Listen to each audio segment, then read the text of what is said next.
வணக்கம் யூடியூபர்ஸ். நீண்ட நாளுக்கு அப்புறம் நம்ம திரும்பி இணைகிறோம். இன்றைக்கி ஒரு சின்ன ஸ்கோப் தான் நம்ம பார்க்க போகிறோம். இன்ட்ரோடக்ஷன்ஸ் டு நெட்வொர்க் என்ற கோர்ஸை தமிழில் மொழிபெயர்த்து உங்களுக்காக கொண்டு வந்திருக்கேன். ஸோ அந்த கான்செப்ட் என்னென்னா நெட்வொர்க் என்னென்னு நம்ம பார்த்துக்குவோம். அதுக்காக என்னோடய எம்எஸ் பெயிண்ட் நான் இம்போர்ட் பண்ணிக்கிறேன் சரி.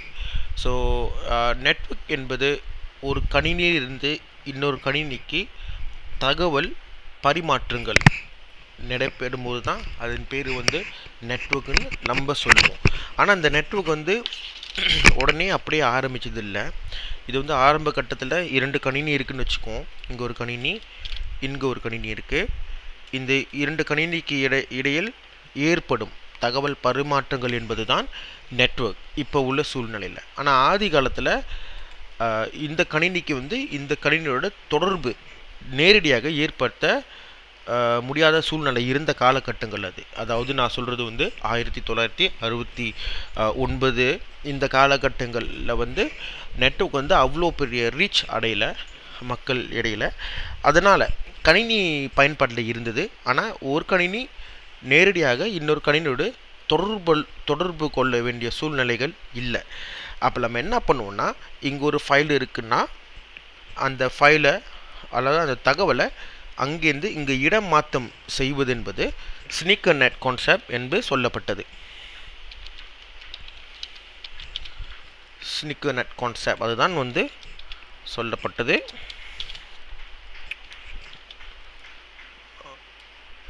ஸ்னீக்கர் நெட் கான்செப்ட் என்பது இங்கேருந்து ஒரு தகவலை இன்னொரு டிவைஸ் மூலியமாக அல்லது ஃப்ளாப்பி டிஸ்க், இன்னொரு போர்ட்டபிள் ட்ரைவ்னு நம்ம சொல்லலாம், சிடி-ரோம் ட்ரைவ் மூலியமாக நம்ம சொல்லலாம். அங்கேருந்து அதை பதிவு இறக்கி அங்கேருந்து இந்த கணினிக்கு கொண்டு செல்வது தான் ஸ்னீக்கர் நெட் கான்செப்ட். இது ஆதி காலத்தில் பயன்பட்ட ஒரு முறை. ஆனால் இந்த முறையில் சில குறைபாடுகள் இருக்கின்றது. அதாவது நம்ம பார்த்தோம்னா குறைபாடுகள் என்னவென்றால், முதலாக இது 2 கணினியும் ஒரே இடத்தில் இருந்தால் தகவல் பரிமாற்றம் சுலபமாக நடைபெறும். ஆனால் இந்த கணினி ஒரு இடத்தில், இன்னொரு கணினி வெவ்வேறு இடத்தில் இருந்தாக அது இன்னும் இந்த முறையை கஷ்டமான ஒரு முறையாக ஆகும். ஏன்னா இப்போ நம்ம ஒரு வீட்டுக்குள்ளே 2 கணினி இருந்தாக்கா நம்ம அங்கேருந்து ஃப்ளாப்பி டிஸ்க் நம்ம சொன்ன மாதிரி ஸ்னீக்கர் நெட் கான்செப்ட் மூலியமாக நம்ம அது இங்கேருந்து இங்கே மாற்றிடலாம். அது பிரச்சனை இல்லை. ஆனால் இந்த கணினி மலேசியாவில் இருக்கின்றது, இந்த கணினி அமெரிக்காவில் இருக்கின்றது என்றால் அப்போது இந்த ஸ்னீக்கர் நெட் கான்செப்ட் முறைப்பாடு சரியாக வராது. ஆகவையால் நம்ம என்ன பண்ணோம்னா, இந்த கணினியும் வெவ்வேறு மூலியமாக இணைக்கிறதுக்கு கான்செப்ட் பேர் தான் நெட்வொர்க்ஸ். ஸோ இந்த கான்செப்ட் ஸ்னீக்கர் நெட் அப்படி இருக்குது. நம்ம நெட்வொர்க்கிங் கான்செப்ட் கண்டுபிடிச்சோம் என்னன்னு பார்ப்போம். ஸோ அந்த நெட்வொர்க்கிங் கான்செப்ட் எப்படின்னா, 2 கணினியும் நேரடியாக தொடர்பு கொள்ள வைப்பது தான் நெட்வொர்க் என்று சொல்லப்படுகின்றது. இந்த கான்செப்ட் தான் நெட்வொர்க். அதாவது அதன் நெட்வொர்க் என்று சொல்லுவோம். ஓகே, நெட்வொர்க் கிளவுட் மூலியமாக நம்ம இரண்டும் இணைத்து இதன் மூலியமாக நம்மள் உதவி இல்லாமையே, அதாவது எக்ஸ்டர்னல் ரிசோர்ஸஸ் இந்த ஃப்ளாப்பி சிடி-ரோம் இல்லாமையே நேரடியாக இந்த கணினிக்கும் தொடர்பு ஏற்படுத்தியது தான் நெட்வொர்க் என்று சொல்லப்பட்டது. அப்போ நீங்கள் இந்த கணினி எங்கே வேண்டுமானும் இருக்கலாம். உதாரணத்துக்கு இது மலேசியாவில் கூட இருக்கலாம். இந்த கணினி இந்தியாவிலும் இருக்கலாம். எங்கே இருக்குன்றது பிரச்சனையே இல்லை. நெட்வொர்க் மூலியமாக நம்ம 2ஐயும் இணைக்கலாம். வெவ்வேறு நாட்டுக்கே தொடர்பு ஏற்படுத்தும் பொழுது வீட்டுக்குள் இன்னும் சுலபமாக நம்ம தொடர்பு ஏற்படுத்தலாம். ஸோ அதுதான் இதுக்கான பேசிக் கான்செப்ட். நெட்வொர்க் என்றால் என்னன்றதை பார்ப்போம். இது கண்டிப்பாக இது நிறையா ப்ரோட்டோகால்ஸ் இன்வால்வ் பண்ணுது, ஸ்டாண்டர்ட்ஸு இருக்குது நெட்வொர்க்ஸில். அதெல்லாம் வரக்கூடிய டுட்டோரியலில் நம்ம பார்ப்போம்.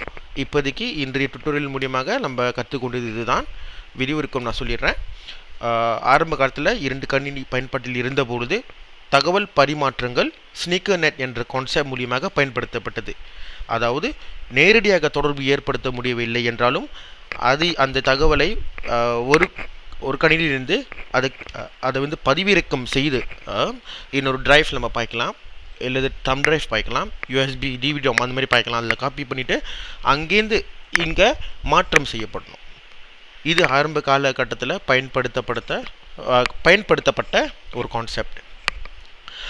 ஆனால் இதுக்கு வந்து நிறையா பிரச்சனைகள் இருக்குது, இடையூறுகள் இருக்குது. அதாவது 2 கணியும் ஒரே இடத்தில் இருந்தால் பரவாயில்லை, வெவ்வேறு தூர தொடர்பில் இருந்தால் இணைக்க கஷ்டம். ஆகையால் தான் நம்ம வந்து இன்னொரு கான்செப்டை கண்டுபிடிச்சோம், நெட்வொர்க் என்ற கான்செப்ட். இந்த நெட்வொர்க் என்ற கான்செப்ட் 2 கணினிக்கு இடையில் எங்கே இருந்தாலும் சரி நேரடியாக தொடர்பை ஏற்படுத்துகிறோம். அதுதான் நெட்வொர்க் என்றது.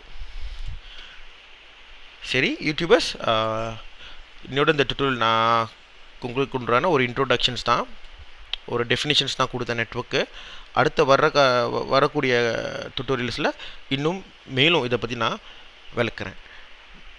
ஓகே, என்னோட இணைஞ்சிறதுக்கு உங்களுக்கு நன்றி தெரிவித்துக்கொள்கிறேன். பாய்.